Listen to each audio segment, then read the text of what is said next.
चलिए आज हम लोग देखने वाले हैं क्लास 11th का भूगोल यानी कि ज्योग्राफी का वीकली टेस्ट का क्वेश्चंस पेपर जो आपके डायरेक्ट वीकली टेस्ट के एग्जाम में हूबहू देखने को मिलने वाला है। ठीक है, तो चलिए बिना देरी के वीडियो को शुरू कर दे। एक एक प्रश्न को अंतिम तक देखिएगा और समझिएगा और दोस्तों के साथ शेयर कीजिए। चलिए वीडियो को शुरू कर दे फाइनली। ठीक है, और जितना भी प्रश्न बहुत ही मोस्ट इंपॉर्टेंट क्वेश्चन है डायरेक्ट आपका वीकली टेस्ट के एग्जाम में देखने को मिलने वाला है। ठीक है, देखिए सबसे पहला जो प्रश्न है दोस्तों, कहा जा रहा है कि क्या कहा जा रहा है कि सर्वप्रथम भूगोल शब्द का जो प्रयोग किसने किया था। ठीक है, तो सबसे पहले भूगोल शब्द का प्रयोग करने वाला व्यक्ति का क्या नाम था। देखिए ऑप्शन है हम्बोल्ट है, रिटर है, ठीक है, हॉटसॉर्न है और स्थैनिज है। और यहाँ पर दोस्तों एक चीज़ मैं आपको क्लियर कर देना चाहता हूँ कि आपका बोर्ड एग्जाम 2025 जो होगा, ठीक है, ये पूरी तरह से ऑब्जेक्टिव होगा। ठीक है, यानी एमसीक्यू होगा। ठीक है, तो आप बोर्ड एग्जाम 25 का तैयारी कर रहे हैं तो ऑब्जेक्टिव बेस पे कीजिएगा। ठीक है, चलिए तो सबसे पहले दोस्तों भूगोल शब्द का प्रयोग करने वाला व्यक्ति का नाम था इरेटोस्थेनेस। ठीक है, ऑप्शन नंबर डी। चलिए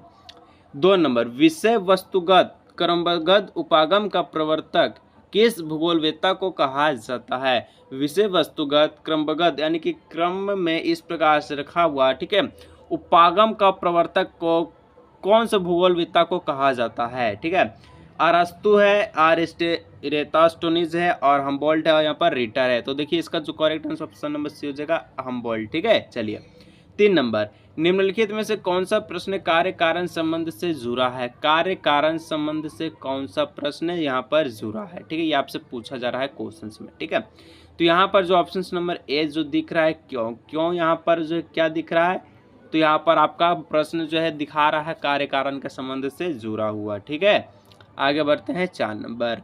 4 नंबर दोस्तों कहा जा रहा है कि पृथ्वी का आकार को क्या कहते हैं। तो पृथ्वी का आकार को क्या कहते हैं, तो बहुत सारे बच्चा लोग कहते हैं कि सर संतरा कहते हैं, ये संतरा का आकार का है, तो ये संतरा का आकार का नहीं है। तो क्या गोलाकार का है, तो गोलाकार का भी नहीं है। ना आपका भूगोल है जिसको हम लोग भूहाब कहते हैं, भूआब। ठीक है, और ये कई बार बोर्ड एग्जाम 2025 में भी पूछा गया है। ठीक है, अगर दोस्तों आप लोग अच्छा तैयारी करना चाहते हैं बोर्ड एग्जाम 25 में तो आप अच्छा से इस चैनल को सब्सक्राइब कर लीजिएगा, दोस्तों के साथ शेयर कीजिएगा, बेल नोटिफिकेशन कॉल पे प्रेस कर लीजिए।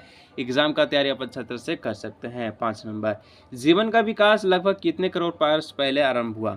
ठीक है, ये जो आपका पृथ्वी है, अर्थ है, ठीक है, अर्थ पर अभी आपका जीवन जो चल रहा है, तो इससे पहले ये कितना साल पहले ये यहाँ पर जीवन स्टार्ट हो गया था, यानी कि जीव जंतु यहाँ पर रहने लगा था। ठीक है, तो लगभग दोस्तों 380 करोड़ वर्ष पहले। ठीक है, 380 करोड़, और ये जो संख्या ये आपका बहुत ही बड़ा संख्या है। ठीक है, चलिए आदमी का जो उम्र होता है 60 साल, 70 साल, 80 साल इसके बीच तक का होता है। ठीक है, चलिए यहाँ पर ऑप्शन नंबर डी हो जाएगा। ठीक है, आगे दोस्तों हम लोग बढ़ते हैं तो 6 नंबर प्रश्न कहता है पृथ्वी का संबंध पृथ्वी की प्रारंभिक वायुमंडल में कौन सी गैस दिखता है।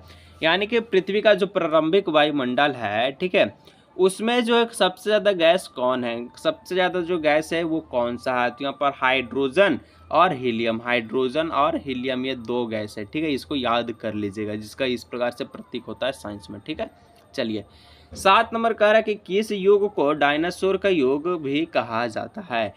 किस युग को दोस्तों डायनासोर का युग कहा जाता है, ये आपसे पूछा जा रहा है। ठीक है, देखिए तो यहाँ पर ऑप्शन नंबर है क्रिटेशियस, जुरेसिक और कार्बोनिफेरस और ट्रियासिक। ठीक है, तो डायनासोर का युग को दोस्तों हम लोग जुरेसिक कहते हैं, जुरेसिक, ऑप्शन नंबर बी। ठीक है, चलिए 8 नंबर, निहारिका परिकल्पना किस विद्वान ने दिया है। निहारिका परिकल्पना किस विद्वान ने दिया है। ठीक है, तो लाप्लेस, लाप्लेस। ठीक है, ऑप्शन नंबर ए हो जाएगा लाप्लेस, इसको अच्छी तरह से याद रखिएगा, लाप्लेस। ठीक है, आगे बढ़ते हैं 9 नंबर। 9 नंबर का रहा है पृथ्वी की त्रिज्या कितनी है। ठीक है, पृथ्वी की त्रिज्या कितनी है, तो टोटल दोस्तों पृथ्वी का जो त्रिज्या है 6371 किलोमीटर है। ठीक है, 6371 किलोमीटर।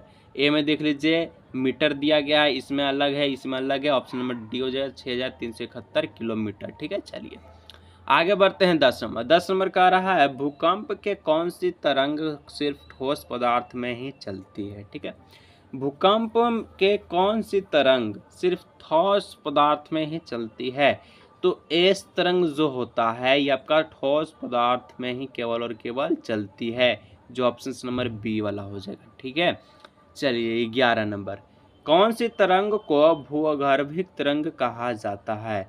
कौन सी तरंग को भूगर्भिक तरंग भी कहा जाता है? तो ऑप्शन नंबर हो जाएगा डी नंबर, पी व एस दोनों तरंग को भूगर्भिक तरंग कहा जाता है। ठीक है।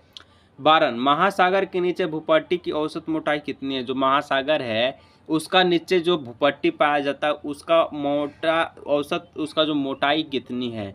तो आपका 5 किलोमीटर है, ज़्यादा नहीं। ठीक है, 5 किलोमीटर। ऑप्शन नंबर ए हो जाएगा। ठीक है। चलिए आगे दोस्तों हम लोग बढ़ते हैं। तो 13 नंबर क्वेश्चन से, महाद्वीपीय विस्थापन सिद्धांत किसने और कब दिया था? तो महाद्वीपीय विस्थापन सिद्धांत किसने और कब दिया था? तो अल्फ्रेड वेगनर ने, जो कि 1912 में दिया था। ठीक है। चलिए आगे बढ़ते हैं। तो 14 नंबर है, रिंग ऑफ फायर किस महासागर पर स्थित है? तो रिंग ऑफ फायर याद रखिएगा प्रशांत महासागर में स्थित है। ऑप्शन नंबर ए हो जाएगा। ठीक है। चलिए 2 और क्वेश्चन बचा। 15 नंबर, प्रविष्ठान क्षेत्र किसे कहते हैं? तो प्रविष्ठान क्षेत्र का वह स्थान जहां प्लेट नीचे धंसते उसको कहते हैं प्रविष्ठान क्षेत्र। ठीक है। 16 अंतिम प्रश्न है, टिलाइट का निर्माण कैसे होती है? तो टिलाइट का निर्माण दोस्तों हिमानी निक्षेपण से होता है। तो दोस्तों ये रहा 16 मोस्ट इंपोर्टेंट वीवीआई क्वेश्चन जो आपके एग्जाम में बहुत ही मोस्ट इंपोर्टेंट रोल निभाएगा। और एग्जाम से पहले दोस्तों मैं आपको वीडियो दे दूंगा, उसको देख के जाइएगा, उससे आपका 40 में 40 नंबर आपका पक्का हो जाएगा। ठीक है। चलिए आज की इस वीडियो को यहीं रखते हैं, मिलते हैं नेक्स्ट वीडियो।